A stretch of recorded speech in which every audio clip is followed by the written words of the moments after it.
Kens, how's it going? Connor here with Wilson Motor. Unfortunately, we had to do this again this year. Sorry, not fun, but hey, at the same time, you get to see me again, so it is kind of fun. This is the 2020 Rogue that you inquired about this morning, that you're looking at. This is a front-wheel drive Rogue. It is not all-wheel drive. And let's kind of just get going about all the different features. So looking at here on the front, you're gonna have that iconic Nissan Chrome V like you had on the kicks. Your Nissan symbol, the honeycomb grille right there. You're gonna have the LED parking lights that are always gonna be on, and then these are gonna be nice yellow halogen lights. Then as we keep walking around, there's a little bit of kind of some scratches right here that have been painted over, just so you're aware of that on the front hood there. Don't mind the fact that I did a really crappy wash job. I tried to wash it. As you can see, the Audi right there, it's really dirty. And so I did a quick wash job to kind of show you what it looks like. These are what your wheels are here. You're gonna have like an all-terrain tire here. These are the Nexen Neprise tire. They are pretty brand new looking. Here's what your tread's looking like, if you can see that. So you shouldn't have to worry about changing those out for a while. The Nissans, they don't have the little ones in the mirror. They're gonna be on the inside, so I'll show you those for the blind spot monitors.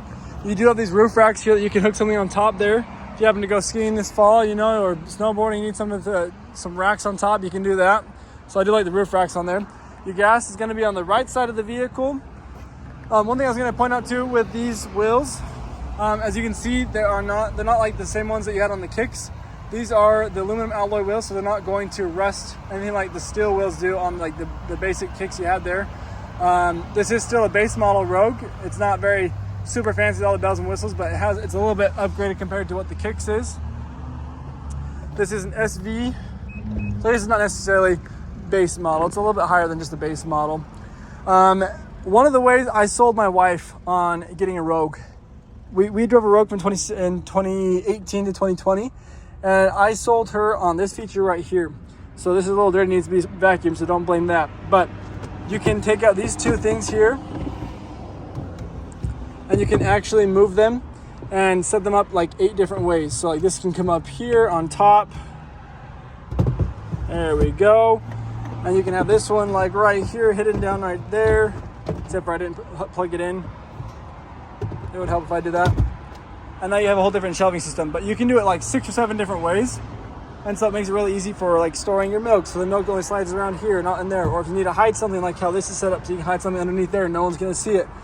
A lot of cool different ways how you can store stuff. I'm just gonna leave it like that for right now. The spare tire is gonna be down under this thing right there. And then you do have an automatic lift gate, so you push the button and it goes back down for you. You are going to have the 4 parking sensors back here too. 1, 2, 3, 4. I thought this was just an S, but it is actually an SV, which means you're gonna have heated seats and some other bells and whistles in the front, and I will go over those in just a second here. Here in the back seat though, we are gonna have cup holders on the door, your door handle, your window controls. You'll have 2 parking, or not parking, what am I saying? The pockets, wow, couldn't say it. 2 pockets, both on driver's and passenger seat here. Then you're gonna have air vents here for the little guy. And then if you happen to have somebody else here on the sides, you can pull this down. I can't do it one-handed though, so I can pull it with my phone here. Ignore the fact that you're gonna get really dizzy. There we go. You have cup holders right here. And look, now we can see into our little hidden storage. Woohoo! So you have cup holders here as well. And then if you don't need that, you can throw it back up, have 3 seats. One other thing that's really nice is these seats are actually really easy to clean. These are the kind of seats we had in our Rogue, and I had toddlers at the time, and just with a washcloth and wet with water, it mostly brought everything off, so it was really easy to clean. So going over all of our features here, let's kind of go from left to right. Here you're gonna have the mirror controls to be able to control your mirrors on both left and right side. This is where your blind spot is, so kind of like in the kicks. So this will turn out bright orange when someone is in the blind spot there for you. Your driver window is going to be automatic. You can lock the windows, and then you got your door locks right here as well. This will be the brightness of your display right there, so it won't be too bright. You can then do the tripper set there as well. This is your traction control. This will be for your safety features. This is for your lift gate. This is for your gas button. You have to push that to open the gas. You have sport mode and eco mode as well. Sport mode will make your RPMs go a little bit faster, but with this being a 4-cylinder and a CVT, you don't really go much faster in the Rogues. They're more for fuel efficiency. Eco mode's gonna help that fuel efficiency a little bit more too. Your hood's down here. You got your third option there for your parking brake too. Then we're gonna have our blinkers and brights and light controls right here on the left side, your wipers on the right side. You're gonna have RPMs and engine temperature, speed and fuel level, and you have all this information right here, which is going to change by these controls right here. We have 126,481 miles on this Rogue, just so you're aware of that. You have like 8 different pages you can go through and just have different information go on there. If you go to driving assistance, we've got a couple things. So you got the driving aids. We're gonna have, and that's where you're gonna need this on for these to be working. So you have 2 emergency brakes. You got the front and rear. So automatic emergency brakes in the front to help you avoid collisions, rear, and so that way you don't back into anything.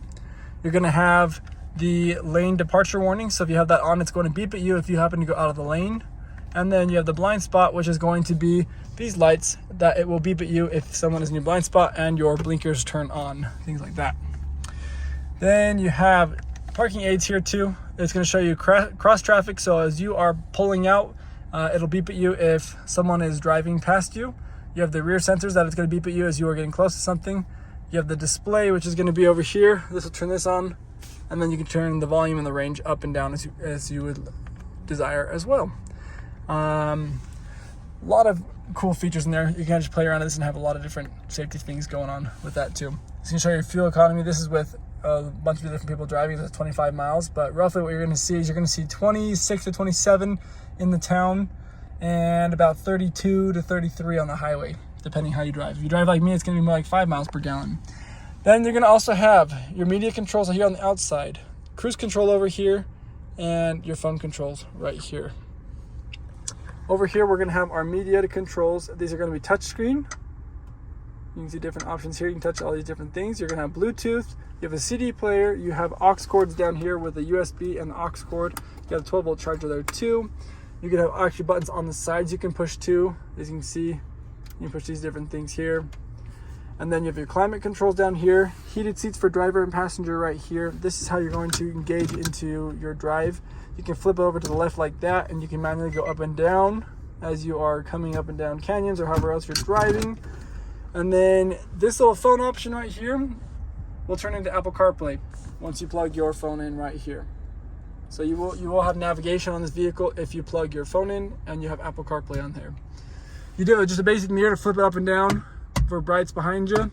You have a place for your sunglasses, your lights inside the vehicle. You have a mirror behind the sun visor because some cars do not. The remote comes with remote start, lock, unlock, your tailgate, and then your alarm as well. So now you can have a warm car in the wintertime before you get out there in the vehicle. Here's a little center console. You got a little bit more charging options. You got another USB and a 12-volt charger right there. Over here, there is not an owner's manual, unfortunately, in the glove box. Another thing is I only have 1 key. So I don't have 2 keys on this one, I only got 1 key on here. That way you're aware of that. Anyways, that is the vehicle. There's a lot of cool things about the Rogues. I drove a Rogue just like this for 2 years, like I said. A lot of fun. Personally, I really like the 23 Rogue even better, but it's also a little more pricey. So I totally understand that. With this having a little over 126,000 miles, one thing I would suggest though is looking into the extended warranty option, just because there could be something that happens down the line. It's a lot more likely that there's going to be more money needing to be put into this vehicle than you did with the Kicks, where the Kicks only had 50,000 miles when you purchased it. This has almost, shy of triple that, because if we were at 150 and an additional 25,000 miles, we'd be at triple that. So what I would suggest is I would look into the extended warranty options, see if that's something that you could afford or you could put into your budget, just in case if something were to happen. That way you can be down there in Salt Lake area and still have it get fixed as needed, or we can have it towed up here and have things fixed if it's ever needed. It comes to that point. Just want to make sure you're protected. That way you can have that for you. And if you also want to look into it, you're more than welcome to look into gap insurance as well, because now we know what gap insurance is for. And that would also help out. Anyways, any additional questions, let me know. If you want me to do a walk-around video on something else we have here on the lot, I would love to do that. I'm more than glad to help you out any way that I can. So hopefully this works out, and let's see what we can do. Thanks, Kens.